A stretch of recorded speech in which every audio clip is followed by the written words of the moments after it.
Kevin Pham says, Jordan, you are right. We could ignore the problem, but we need a way to be aware of what he's doing to destroy the country. What's to say Trump's attempts to put children in cages again? How would we know? You see, Kevin, I'm not talking about ignore. I think his policies and the actual things he's doing should be covered. But there's a difference between covering those things and giving him an unlimited microphone to spew hatred, bigotry, stoke violence. Those two things are different. Hey, guess what? Sarah Sanders today, I'm about to play it for you. Sarah Sanders said something totally ridiculous, basically saying the President of the United States, you know what? I'll give you a perfect example of how the media should cover him rather than giving him an endless microphone. Let me play this clip for you from Sarah Sanders. Steve. What's it going to take to stop these killings from happening over and over and over again? I think if we had a good answer to that, I think everybody in the country would support it. If anybody knows the answer, I think certainly this administration would be all ears. The president spends every single minute of every single day looking for the best ways to protect the safety and security of Americans, and we're going to continue to do that. So if I were in the White House press briefing and I was asking, and she gave me that answer, I would push back. If the President of the United States is spending every single day doing everything in his power to protect the American citizens, then why is the AR-15? Why is he not leading the charge to ban the AR-15, which was just used, again, in this shooting in Pittsburgh? The Second Amendment doesn't actually say citizens are entitled to military assault weapons. It says a well-regulated militia. So that's fair game. That's an actual issue. And guess what? I said this in my marathon live stream yesterday. Mental health is a red herring. It's a red herring. You're never going to eradicate mental health illness in America or around the world. We could invest more resources on mental health, and we should. But this whole reflexive, conservative bullshit, oh, it's a mental health issue. No. It's an issue where there are disturbed people in society. That's never going to change. What can change is making it less easy and less readily available for disturbed people to get murderous massacre machines. And anyone who says differently is full of shit. Objectively full of shit. Okay? So I would cover that.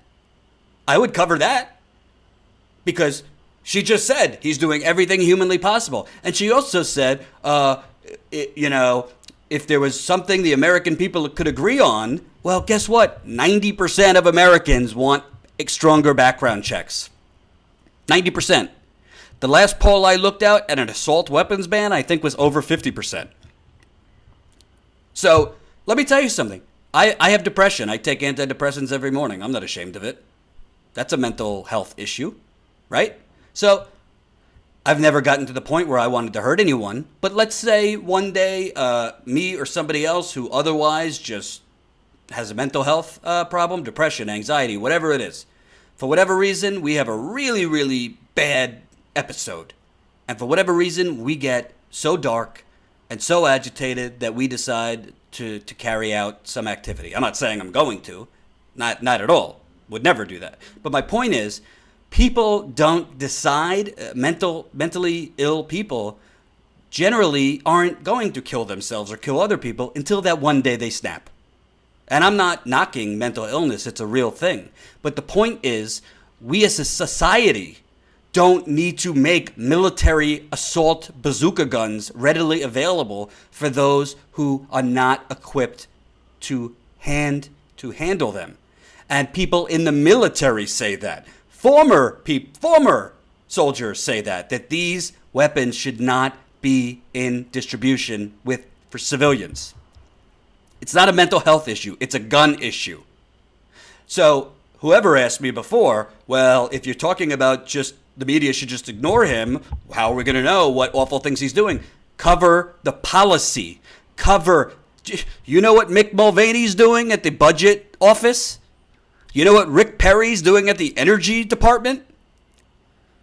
Do you know what Mike Pompeo's doing on behalf of Trump around the world? Probably not. Do you know what Linda McMahon, the WWE wife, is doing at the Small Business Association?